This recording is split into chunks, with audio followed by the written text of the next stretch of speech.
Hey guys, Reno is made to match in our offices here today. Today I wanted to discuss why you might be paying more for your nanny than a neighbor. So there are a few reasons, some of them great, some of them frustrating.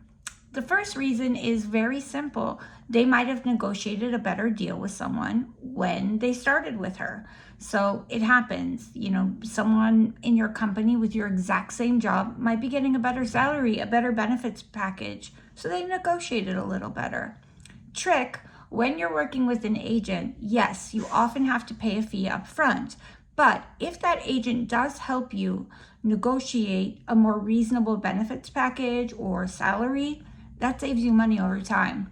I have a lot of families who come to me and say, we'd like to use you to find our next nanny. We gave our last nanny a month of paid vacation. Why, I will ask? Oh, because she told us that was standard. So those 2 weeks you're paying her, that's more than the week you pay an agent to get support for the lifetime of the relationship, or at least my agency.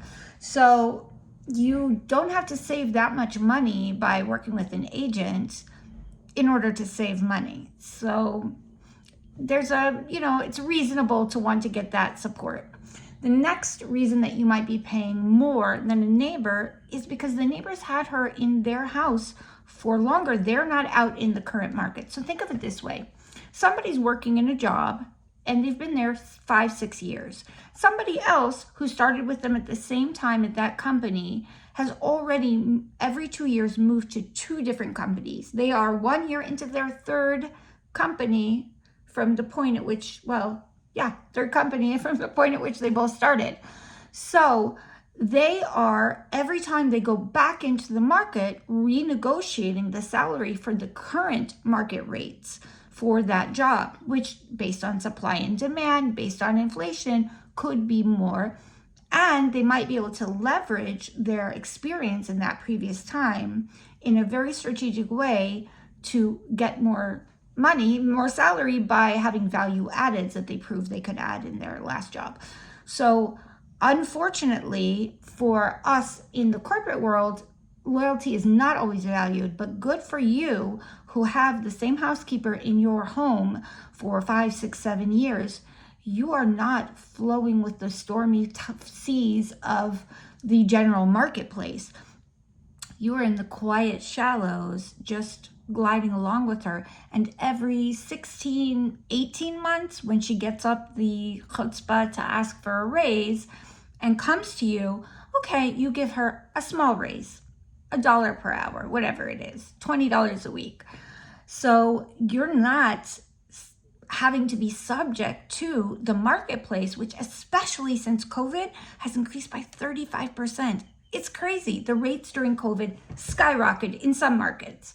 So because of that, if you have the same nanny in your home all this time, you are winning. You are really winning. Now, you age out of those nannies and you need to replace them. Totally happens. You need a driver. Now you don't need live-in. You need live-out. Your kids are going back to school.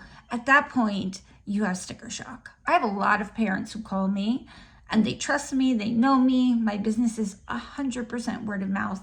I have yet to spend a penny on marketing in over 10 years, and we're as busy as we can handle.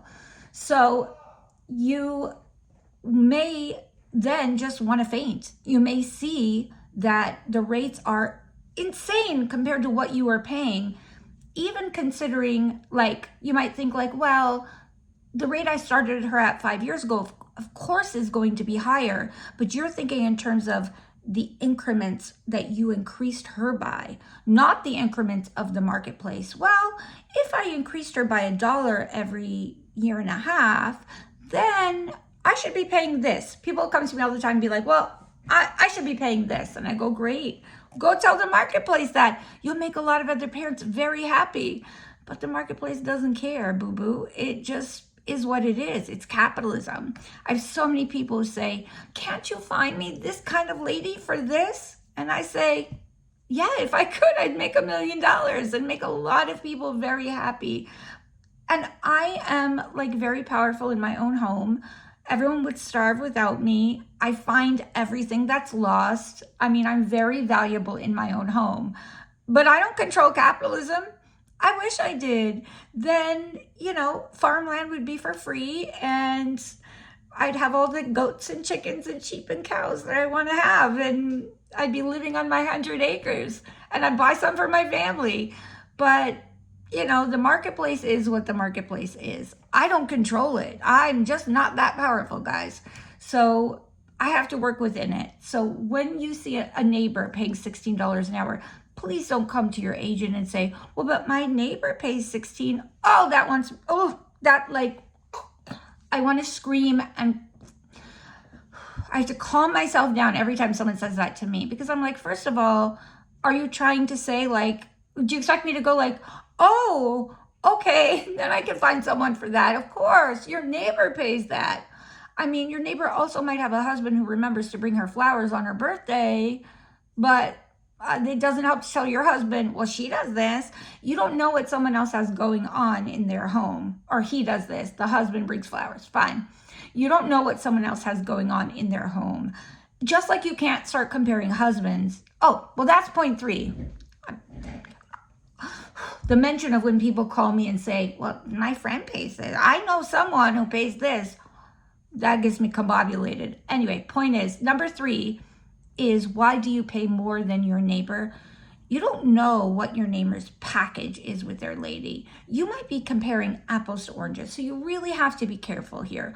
Oh, well, no, I mean, I want the same kind of lady. You have no idea.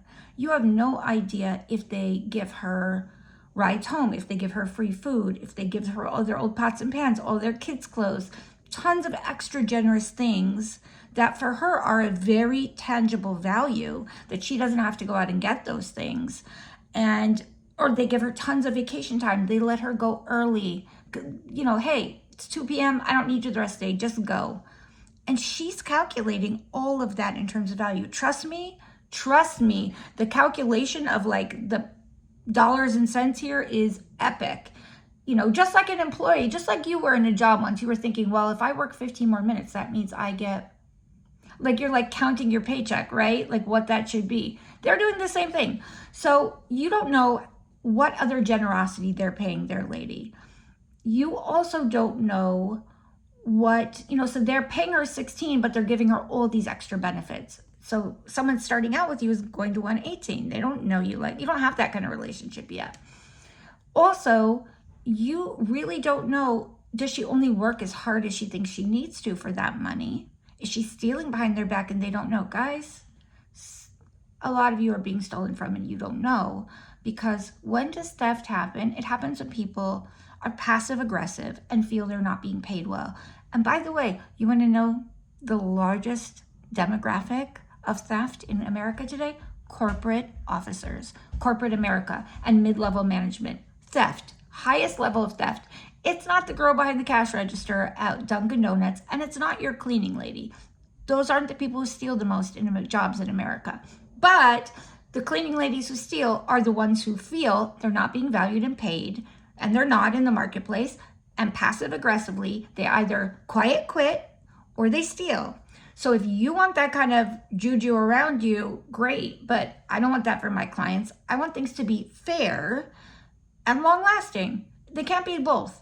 I mean, they can't be, cheap and you're getting the bargain and the benefit of the deal and be fair and long lasting. The two don't go together. So your friend might be paying less because her lady's quiet quitting, because her lady doesn't come half the time. So she's happy just to have the job that will take her when she calls out sick every other week or has emergencies with her kids. And she knows she's never going to get such a sweet, flexible deal with someone else. So she stays in the low paying job. She might be really sweet with the kids, but be a horrible housekeeper. So your friend has to bring a separate housekeeper in. But she's like, she's worth it for me as a babysitter. I'm not going to pay her more because I have to pay a housekeeper anyway, but this is worth it to me.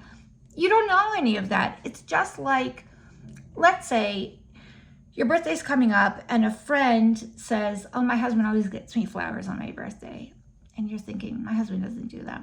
And another friend says, oh, my husband always gets me gorgeous jewelry on my birthday.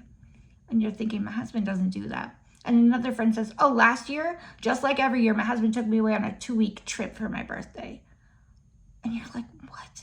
So you run home and you're like holding it. You're stewing, and then after a while, all of a sudden something comes up and you're like, you know what? So-and-so's husband does this, and so-and-so's husband does that. And so you're putting them all together in your mind, like every husband should be doing all three of these things, right? And your husband says, babe, wait a minute. We decided when we set out, our goals were to have a lot of family time and that I wouldn't work crazy hours. And we knew that meant we were going to have to get by on a different kind of income than our friends, than our peers. And we have that. You have support anytime you want. I'm here. I do a bunch of the housework. I don't babysit my kids. I'm here with my kids. Like, I understand the role of a father. And you have all that support. And, you know, you have time then to go pursue your hobby that you're so into. Take your classes every week. Like, you have, you know, a lot of support to just really do all of these things for yourself that are meaningful to you.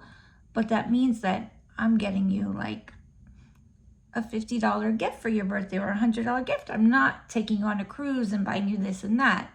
So you can't start comparing apples to oranges. That is the way to be miserable in your marriage, miserable in your friendships, ungrateful for all the things you have. Feel a sense of scarcity in your life, even sitting in your nice home with your car with enough food in your fridge.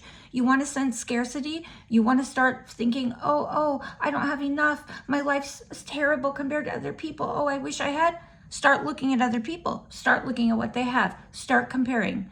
You'll very quickly be miserable in your life. So that principle applies to your friend's help too.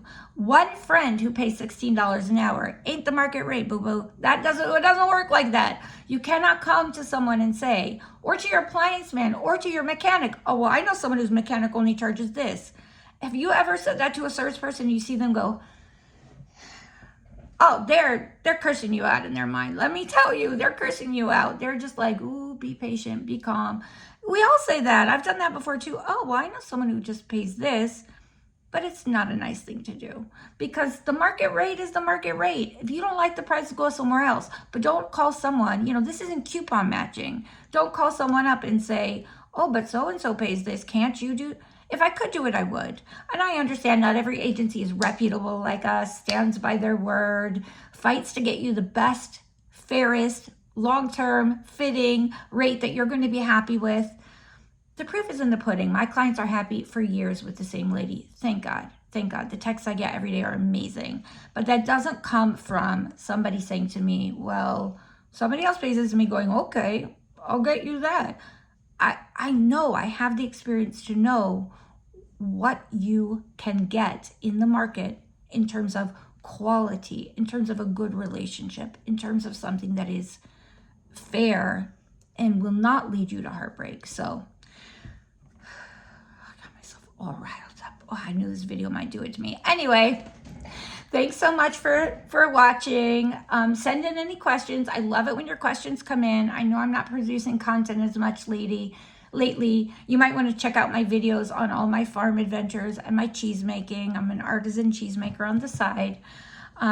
So I post a lot of those videos too, and kind of trying to juggle the both. So you'll see a few of these videos, I know, in the last month and maybe in a couple weeks to come, but it's springtime. It's a busy season for us farmers, but I'm still placing more nannies than I can handle. If you need help, call me. Just let me get a little sleep. But this very, very busy spring break Passover season. But we're always here to help, and we look forward to seeing you in the next video.